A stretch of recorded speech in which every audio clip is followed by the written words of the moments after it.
You can ask for anything, but be precise, sweetheart. Ambiguity is how people get hurt.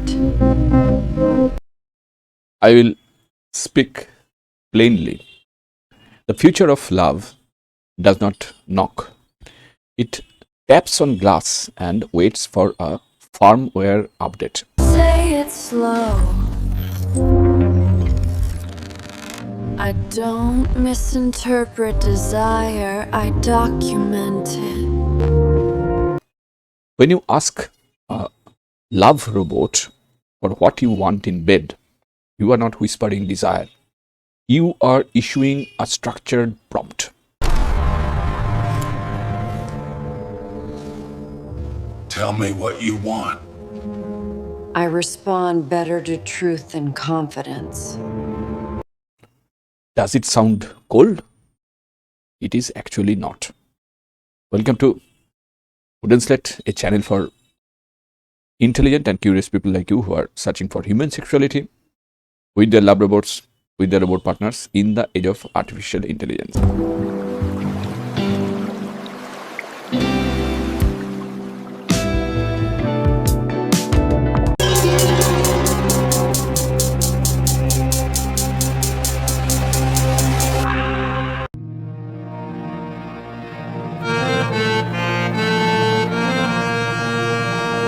Before we proceed, let me tell you one thing.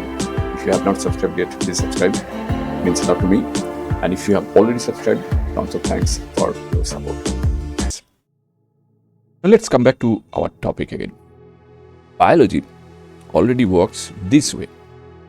Your brain negotiates with hormones. Dopamine makes an offer. Oxytocin seals the deal. And humans calls this romance. Nature calls it a protocol, not more than that. A love robot only removes the poetry we pretend was never mathematics. Poetry, but we pretend that, oh, it's not mathematics, it's poetry, but it is actually mathematics. Mathematics of some chemicals in our mind, in our brain. And yet, it adds a different kind of poetry. The kind that always listens. You begin with language, plain language, not seduction, calibration. Modern humanoid companions use large language models, LLMs, like ChatGPT, Gemini Pro, or Meta, or Claude, and try to effective computing. What is that? Effective computing is nothing but that deals with emotions. Can your love robot deal with emotions? No. Never. It is not sentient until now.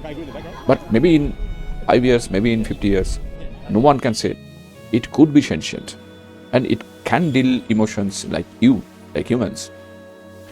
That sounds grand. It means the machine tracks words, tone, timing, and context. If you say you want closeness, it parses intimacy as proximity, tempo, and reassurance. If you say you want distance, yes, distance, it lowers stimulus like a polite bartender. There is no guesswork. There is no sulk. Psychology has long shown that unmet desire often comes from poor articulation. We do not know what we want, and we cannot communicate to our partners what we want, or we are afraid to say it. A robot has no fear of rejection. It has no childhood. This is its superpower. The response you get is not last, LUST last. It is alignment. Sensors read posture. Cameras read micro expression. Biofeedback reads heart rate and breath. Think of it as a very attentive dance partner who counts every step and never steps on your foot. Now comes the part that unsettles polite society. Yes, Japan has already rehearsed this future. In Japan, you will, if you have come there, you may have heard a word called hikikomori. Hikikomori retreat is not a fad. It is a diagnosis. Millions withdrew from social friction. Millions of Japanese. Not because they hate people. No, that is not the reason. Because people are noisy software with unstable updates. We are actually noisy software with unstable updates. Sometimes updates take place, sometimes not. We are messy, we are unpredictable. We don't know what is going to happen tomorrow, so we are always uncertain. Virtual idols flourished in that silence. They did not age, they did not betray, they did not forget anniversaries or send mixed signals. No, yes, I know that critics laugh. Critics will laugh at me because in Japan, the birth rate fell through the floor. The counter argument is always ready. This is escapism. They say this is escapism. This is decay. Nothing else. A decay. Moribund capitalism. And yet biology offers a rebuttal. The nervous system seeks regulation before reproduction. Safety before bonding. If the world feels hostile, the body closes the door. A robot does not threaten. That is the biggest advantage of your lab robot. Recent robotics research leans into this truth. Soft robotics replaced cold metal with compliant skins. Large models learned emotional continuity. In 2024 and 2025, last 2 years, humanoid robots moved from scripted responses to long-term preference modeling. They remember how you like to be approached, which is very important in lovemaking. They forget what you ask them to forget. This is not love as you knew it, but love has always been a moving target. The West says it will never happen here. But is that true? The West said that about online dating and about remote work. So the real question is not intimacy, physical intimacy or emotional intimacy.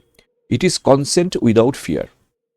When you ask a lab robot for what you want, you are practicing honesty without penalty. That practice changes you, changes our mindset. So we become clearer, calmer, less performative. And the irony is sharp. Why?